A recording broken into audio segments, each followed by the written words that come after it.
All right, see, Nigeria loses billions of naira worth of food every year, not because farmers aren't producing enough, but because too much of what is produced never makes it to the market.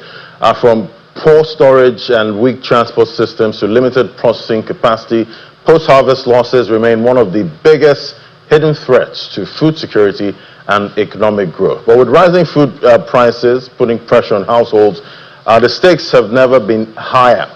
Well, joining me now to discuss, we have engineer Shuaib Goje, the founder, CEO, Shumogo Group. Joining me from our Abuja studio. It's great to have you in the show, sir. Good morning.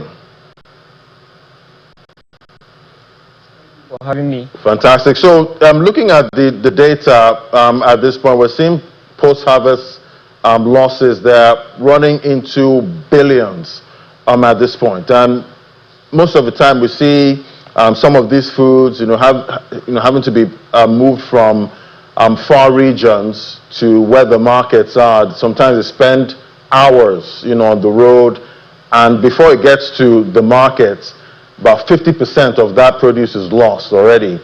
So we see about $3.7 to $10 billion. That's the value there lost annually to post-harvest losses. That's running to 3.5 trillion. That's a lot of money. And we see the scale of the problems, about 30 to 50% of total farm output is lost before it gets to the markets. Even when it gets to the markets, there's still that risk of loss. Talk to me about what's going on at this point, because you're in that market. Yes, you see, we have a lot of first harvest lost in Nigeria, and Nigeria cannot solve first harvest loss without focusing in those areas, which is infrastructure, financing, technology, and security. First is infrastructure, right? Farmers cannot move their product quickly because of the bad roads we have in Nigeria. And without proper storage facilities and production facilities also, a lot has to be wasted.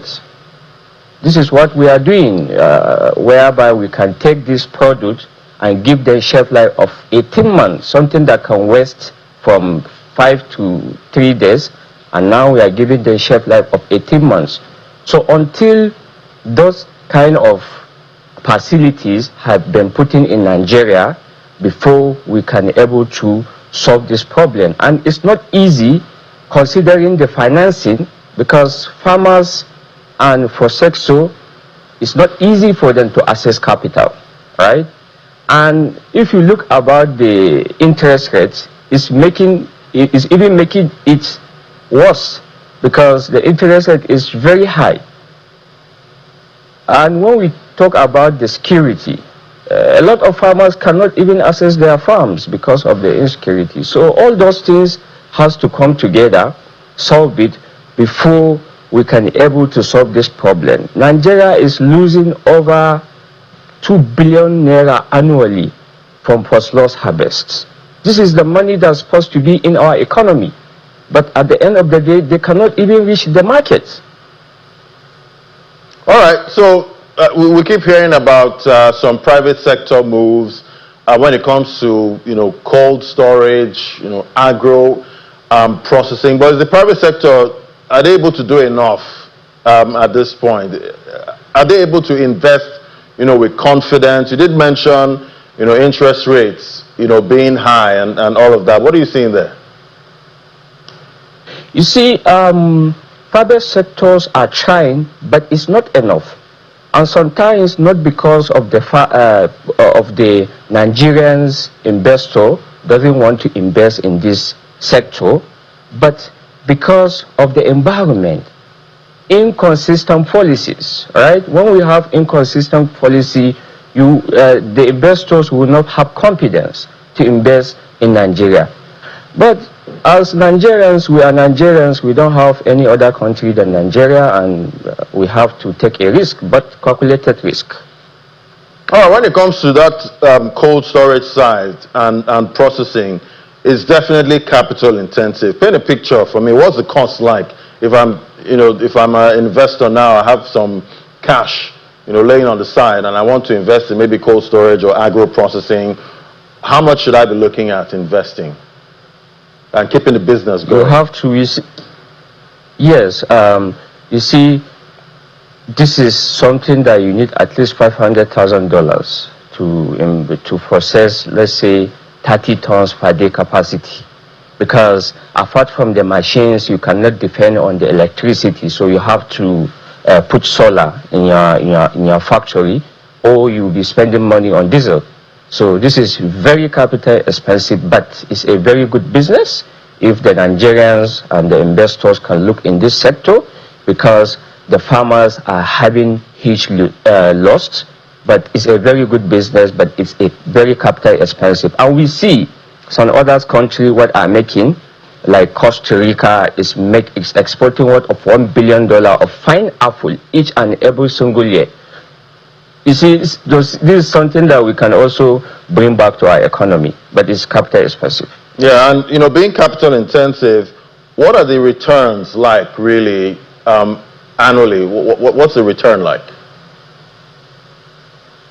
You see, for example, we all know the mangoes and the fruit here. For example, in our factory, in our company, we are bringing this fruit from those states, and it's cheap because those farmers, they are even wasted, like they even throw it away because they have not been a share of off-takers, right?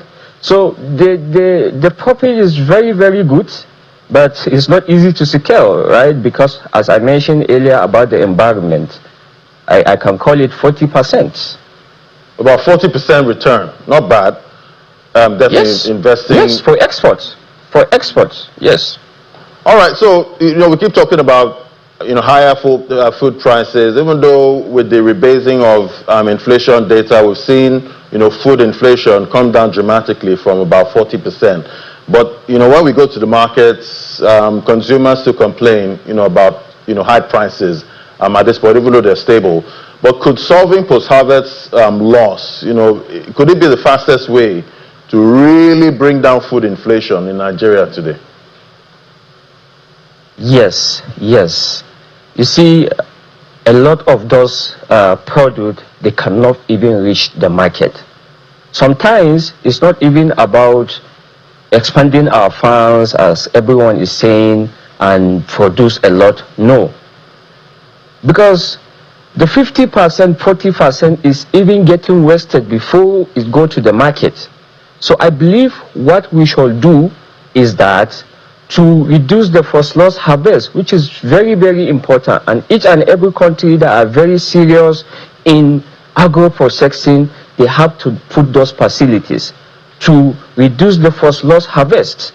Because first loss harvest is a very critical issue in Nigeria, and it has to be solved. You see farmers, they are crying because at the end of the day, they will farm this product, but before they get it to the market, it's spoiled because there is no cool storage, there is no processing plants. So this is a very big challenge. If we can able to reduce the first loss harvest in Nigeria, I believe the inflation of these commodities will drastically come down. All right, so definitely we've talked about private sector, and we also like to see government involvement there. And most of the time, the eyes are to the federal government, the center at this point. But what do you think state governments can do? Even the local government. We've been hearing calls on social media now that we should hold the local government accountable too. You see, Mr. Ladi, a federal government and state government has a very role to play. I think the federal government are the one that shall set the environment good by assuring investors proper policies, not policies that will come today and change tomorrow, right? And making directions.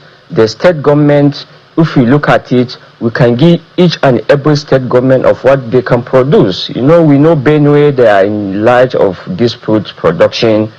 Edo State, they are doing well. So let this state government put a proper structure. You can go to those states. Imagine we have this available product, but we are importing just concentrate. Can you imagine the Nigeria that we have, one of the top producers of mango, but we are importing a juice, mango juice concentrate, right? We just bring the concentrate and add water and sugar to it and give to Nigerians. This has to stop. We have to put those facilities in our state. For example, the Benue State government shall work to put these facilities. Benue, Edo State, all those states has to put those facilities in their state so that it can make it easier to the farmers. Because currently the farmers are afraid to expand their farms because they have not been assured of uptaking. But if those farmers know there are companies that are uptaking those products, they will farm, they will expand their farm. By doing that, they cannot do it alone. They have to bring people, they have to bring the community to help them. By doing that, you bring jobs to the young people. So the federal government is the one that can put policies and make the capital access directly to the farmers, and the state governments, they are the one that make sure those rules has been implemented properly. All right. Now I know you're in agro processing. What's been your experience so far doing business in Nigeria? What's it been like? You see, as you can see me, I'm a very young man, but with a very vision and determination. When I started, a lot of people doesn't believe in what I'm doing. I've been running around in this Abuja to the banks. Some banks managers, they are not looking at me. But today, I'm telling you, we are doing magic. At least each and every day, we have capacity that we are producing over 100 tons of fruit in a day. And these are fruit that they can spoil within 5 days, and now we are giving them shelf life of 18 months. We are exporting to Russia, to Turkey, to Netherlands. You see, but it's not easy. It's never been easy. The environment, it will make you even to stop, but you cannot stop. As I mentioned, we are the young people of this country, and at least the young people of this country has to think differently how we can solve our problem, because this problem is not only for politicians, it's for us collective, and we have to do the right thing to take this country to another level. All right, thank you so much. A great place to anchor it there. Thank you for coming on the show today and starting this week with us. Engineer Shuaib Goje is the founder, CEO, Sumogo Group. Thank you for coming on the show today. Thank you so much, sir, for having me. Thank you. All right, we'll take a moment now. When we come back, we go global.